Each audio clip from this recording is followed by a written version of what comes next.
Terus ACST. ACST.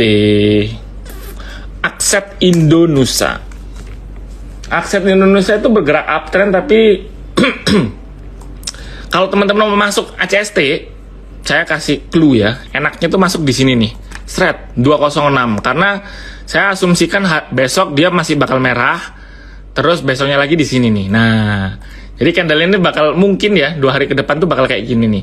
Kalau teman-teman mau masuk, dekat-dekat di bawah garis uptrend channelnya nih di 206.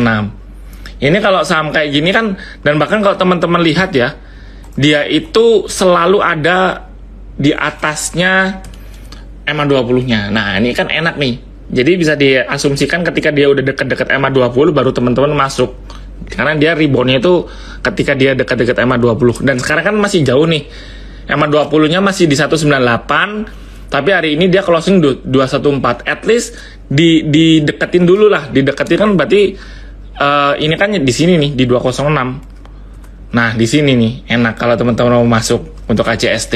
Dengan asumsi untuk ACST kita trading jangka pendeknya mungkin let's say sampai di harga tertingginya beberapa waktu terakhir deh di 230 untuk jual.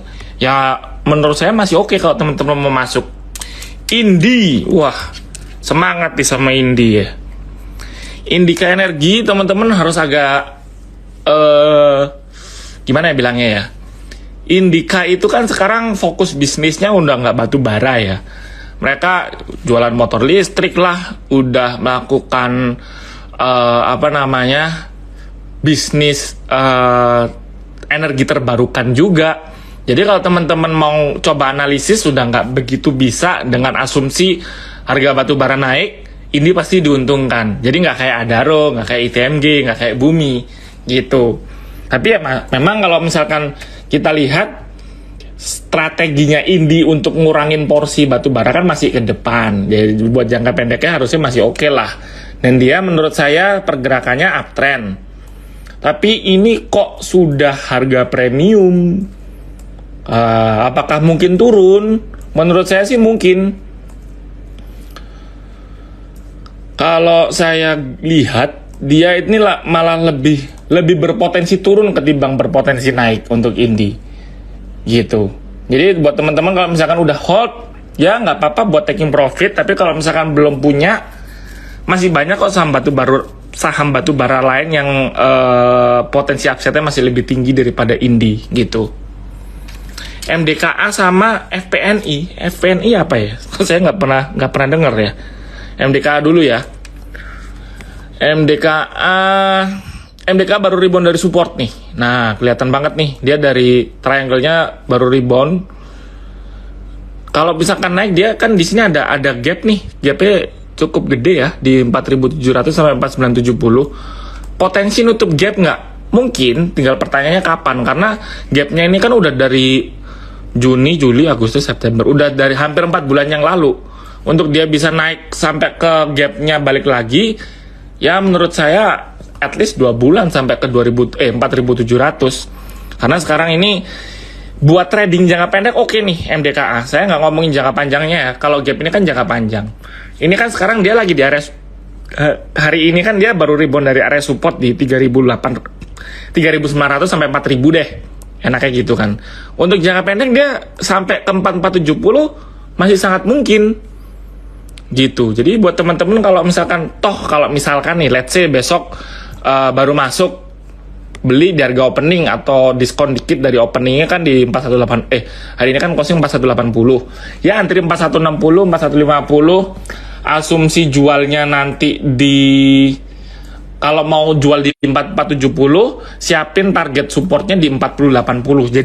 Jadi dikecilin nih buat trading jangka pendek biar enak. Kalau misalkan asumsi tadi mau jualnya di sini di 4970, baru target loss-nya digedein. Jadi kan enak nih. Kalau mau jangka pendek, target stop loss sama target taking profit-nya dikecilin. Kalau mau jangka panjang, baru digedein dikit. Jadi sama-sama di-adjust lah. Teman-teman sukanya untuk jangka pendek apa jangka panjang? Kalau saya sih ngeliatnya ya Pak, teman-teman pasti kalau udah cuan let's say 7% dari sekarang ya udah taking profit aja, itu udah cengli banget gitu. Friend tadi udah dibahas Teman-teman kalau mau masuk fan, antri beli di 80 aja. Kalau yang hari ini masuk, cut loss dulu. TAPG. TAPG kan teman-teman tahu lah ya, kalau saya yang ngomong kan dari dulu nggak begitu suka sama fundamentalnya sektor ini nih, sektornya apa, TAPG itu CPO.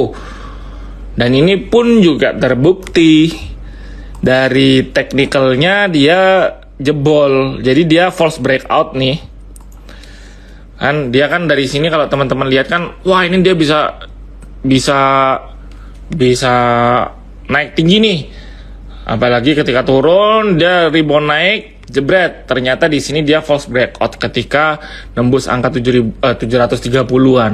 Sekarang dia potensi rebound, tapi saya takutnya di sini nih. Ini tuh ada gap di bawah.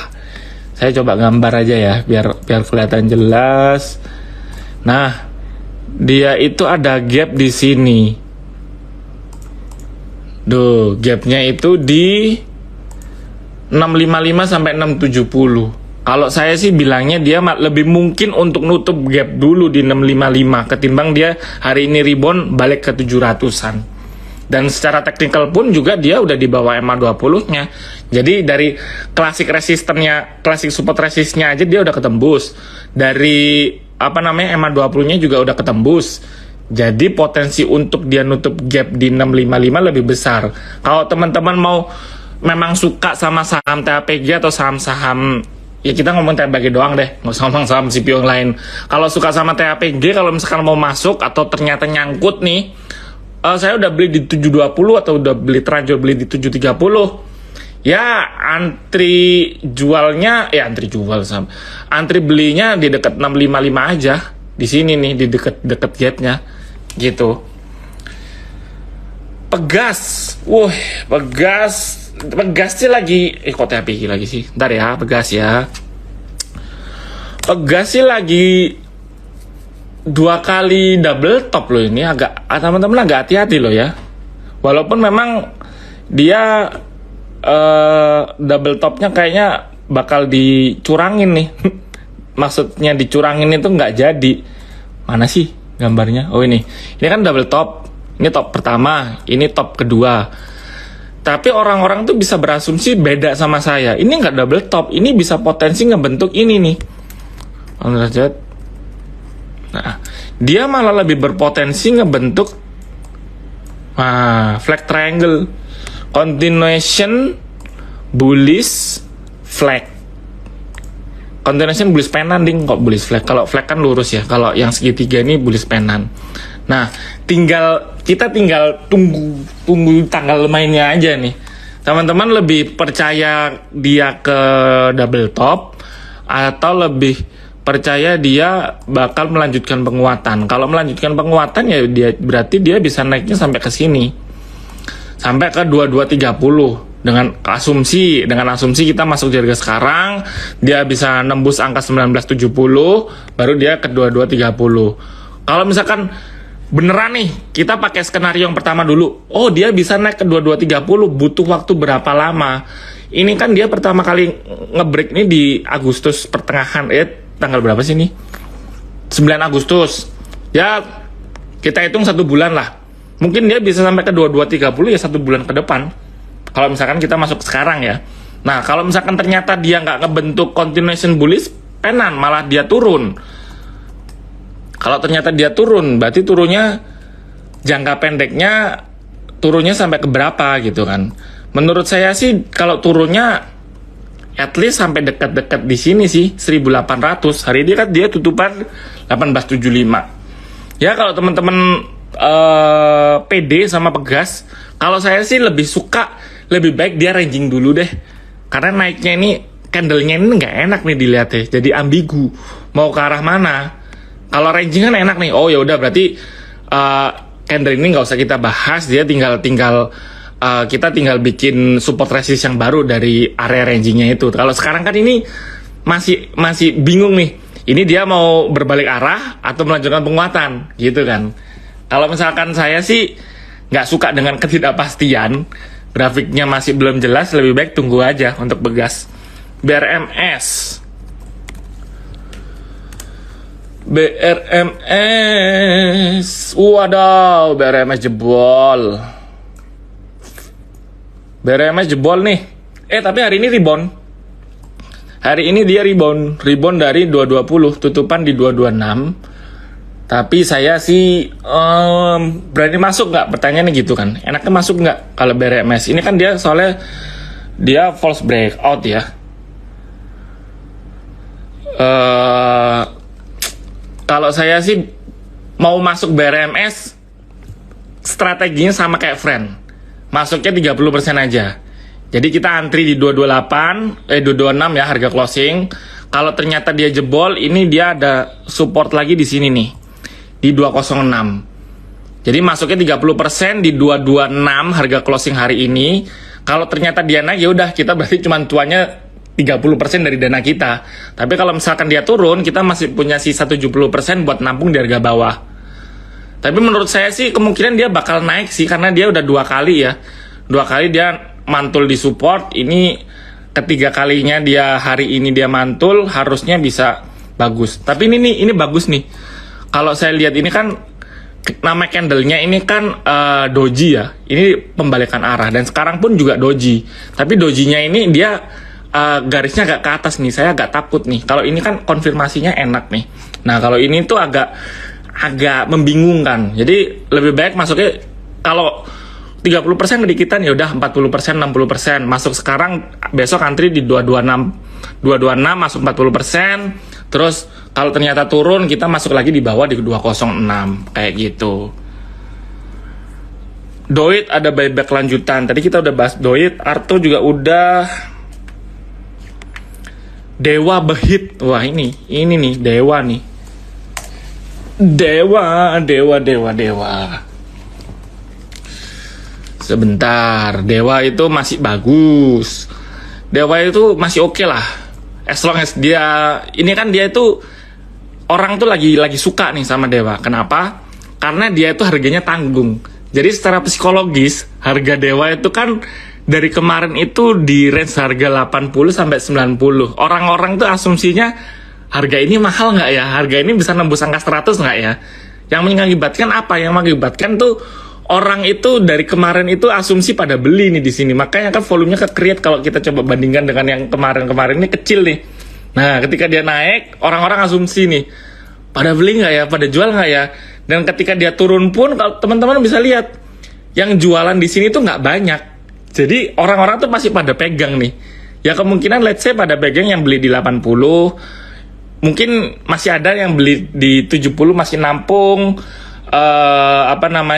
di 90 ini orang-orang sudah mulai sedikit spekulasi nih. Kalau misalkan 90-nya dia bisa ketembus, berarti bisa sampai ke 100. Tapi kalau misalkan saya ngelihat dari teknikalnya, Dewa ini masih bagus buat trading jangka pendek. Jadi teman-teman masuk aja nggak apa-apa.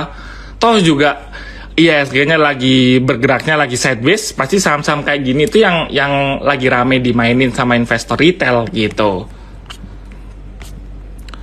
Keren tadi udah saya bahas. Keren itu baru hari ini bangkit dari kubur. Jadi teman-teman kalau misalkan besok dia arah, itu bisa arahnya beberapa hari nih. Tapi kalau ternyata besok jam 9 dia nggak arah, itu potensinya dia bisa turun lagi, balik lagi ke 50. Jadi kalau misalkan teman-teman mau berani, tipikalnya memang Indonesia harus berani, ya udah masuk aja. Tapi kalau nyangkut jangan salahin saya. IATA hari ini kita tadi sempat kasih rekomendasi buy. Nah, IATA tadi hari ini kita kasih rekomendasi buy dengan asumsi karena kemarin dari Jumat dia baru rebound. Jadi potensi upside itu masih enak nih teman-teman. Kalau misalkan belum masuk hari ini, belum masuk ya nggak apa-apa, besok masuk aja. Antri beli di 182 harga closing hari ini menurut saya juga masih oke sih.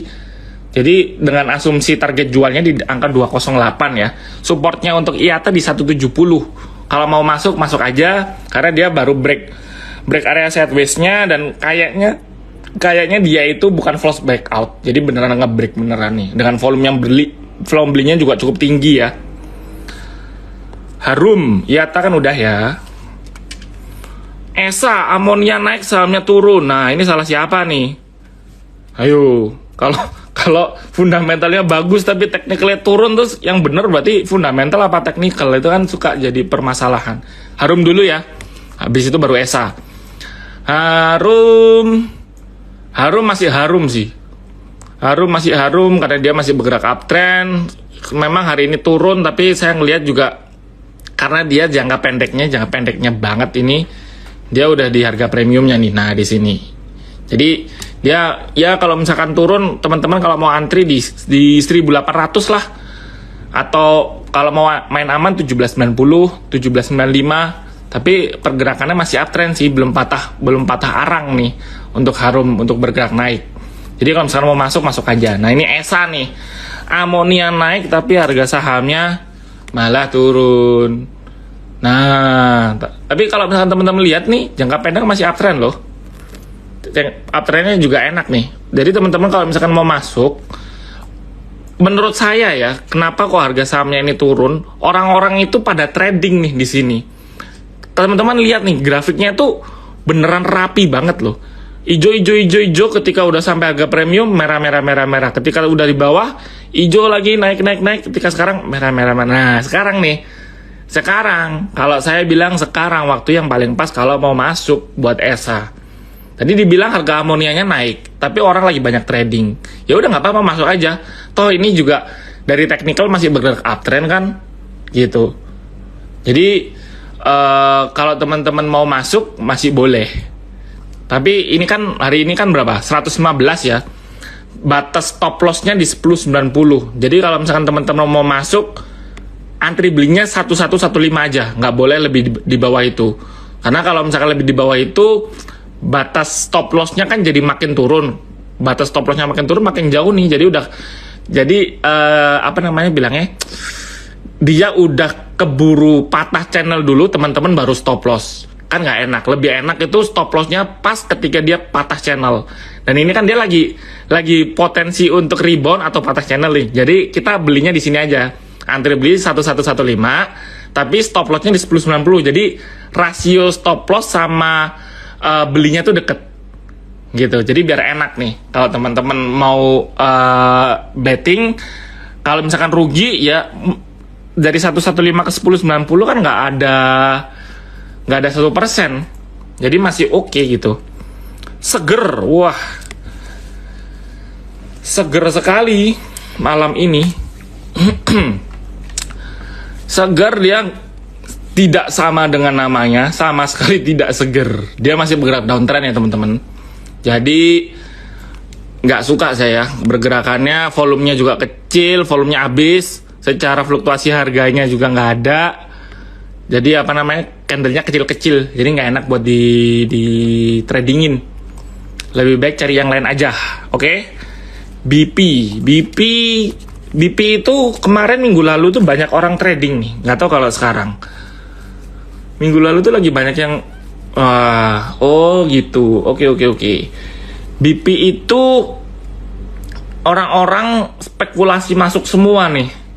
Kalau saya lihat ya, kenapa saya kemarin bilang banyak yang trading, karena banyak yang nanya ke saya.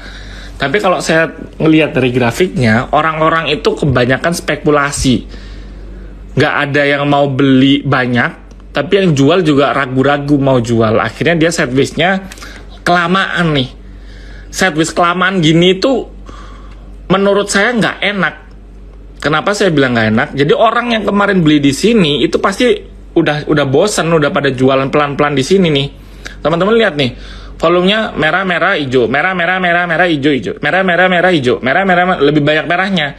Berarti orang-orang yang jualan di sini itu adalah yang kemarin mungkin ada yang cut loss di sini atau pada taking profit di sini.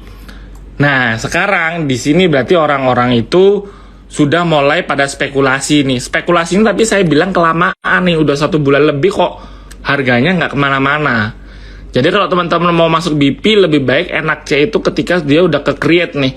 Either dia naik, kita bisa langsung HK, atau ketika dia turun, kita tabung di bawah di 151. Tapi kalau misalkan di harga sekarang, di 170 sampai 190, saya nggak suka sih, harganya nggak enak buat trading.